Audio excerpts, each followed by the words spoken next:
Waman jeung ari sajama eta taroka anu ninggalkeun ieu man ruknan kana hiji rukun. Lam yahila anu teu halal, lam yahila anu kitu lam yahila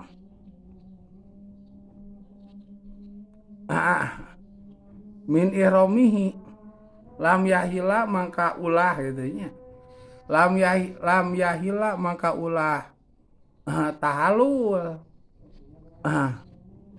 atau mangka ulah ngahalalkeun alias ngabebaskeun ieu man min ihromihi tina ibadah ihromna man hatta ya'tiya bihi,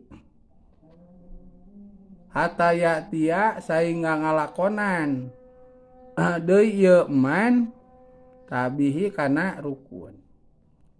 Satulna saur ki musonib sing sajamana anu keur ngalaksanakeun ihram haji tuluy ngantunkeun sapalihna rukun anu aya dina ihram haji.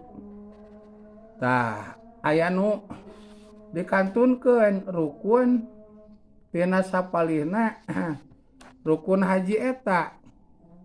Nah di antarana naon? Nyaeta niat. Kitu teu niatan nalika bade ihram teh. Atawa wukuf di Arafah. Atawa tawaf kitu nya.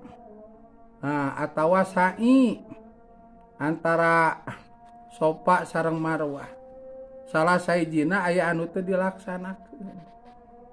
Maka saurama umat ulah waka ngahalalkeun alias ulah kaluar tina eta ihram haji. Ulah gitu. Ulah kumaha atuh?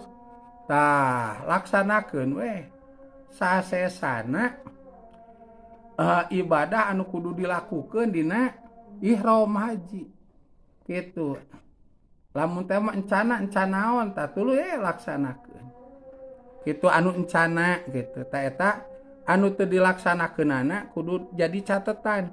Urang ibadah haji teh palebah ihram henteu ngalaksanakeun ieu gitu, dicatet. Tah anu teu acan dilaksanakeun tuluy laksanakeun gitu. Tangan urang boga PR teu ngalaksanakeun anu.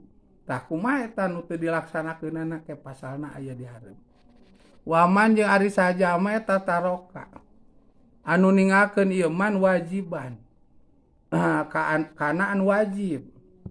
Nah, satuluyna ayeuna mah ninggalkeun perkara anu wajib pikeun jalma anu ngalaksanakeun ihram haji.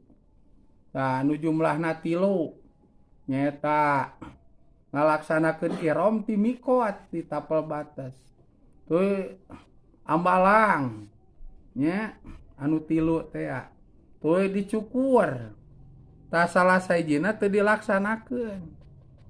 Teu dilaksanakeun. Laji mahu maka wajib ka eman. Naon adamu dam wajib dam. Naon tadam ke dihareup aya pasalna anu berhubungan jeung dam.